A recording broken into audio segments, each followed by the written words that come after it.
In this lesson, we are going to learn how to import the DXF file in ETABS. First, I want to import the grids. So, go to the File menu, then Import, and click on DXF of Architectural Grids. Now, select the DXF file, and here, choose the DXF file units. In our case, it's meter. Then select the grids layer, which we have defined before, then click OK. Now save your file. As a result, now the grids simply defined.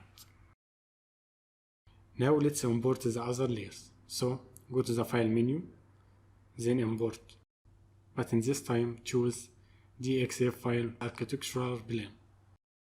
Now choose the DXF file again. Once we select the plan, a new form has shown up. But I will leave the default setting, only change the units to meter, then choose the story 1. Now click OK. Now go to Plan, then select the story 1. As you can see, the architectural plan is now displayed. When working with the DXF plan, one of the key tools is the architectural plan options command. This allows us to set which items are to be displayed. We will start by displaying only the columns. Now, with Display tab active, if we expand the Model Windows branch and then Architectural Layer branch, we can now see all the different layers. And I need you to notice that the A columns is highlighted, which means that it is active. Now right click on it and click Add Column Object. As you can see, the column objects are added and fill the polylines. Next, I will change the layers to display the walls. Now click the Draw Wall button, and in the properties of object form, make sure that the type is set to beer. Now select W35.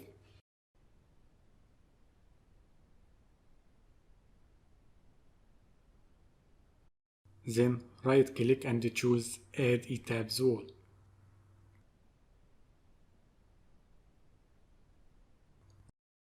As you can see, ETAB has drawn the wall. With the same procedure, I am going to draw the other walls.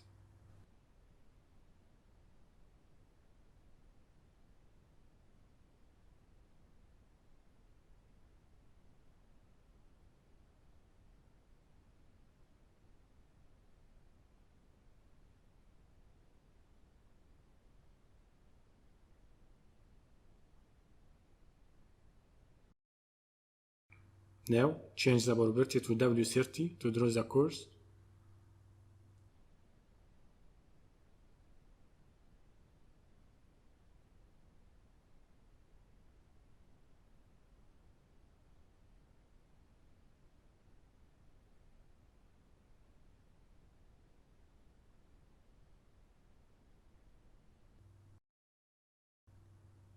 Now I finished all walls. Also, I need to do a check on the local axis. So click on Set Display Options. Under Object Assignment tab, check Local Axis.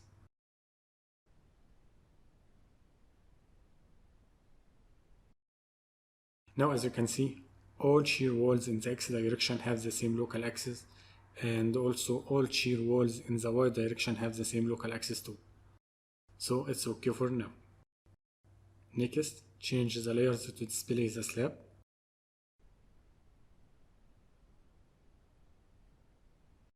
Then, click the Draw Floor button, and in the properties of object form, select F30.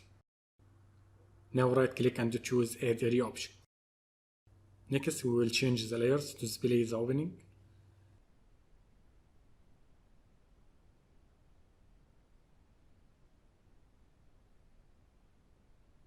And in the properties of object form, select Opening. Now right click and choose Add Area Object. Next, I will change the layers to display the beams. Then click the Draw Beam button, and in the properties of object form, select B30 by 90.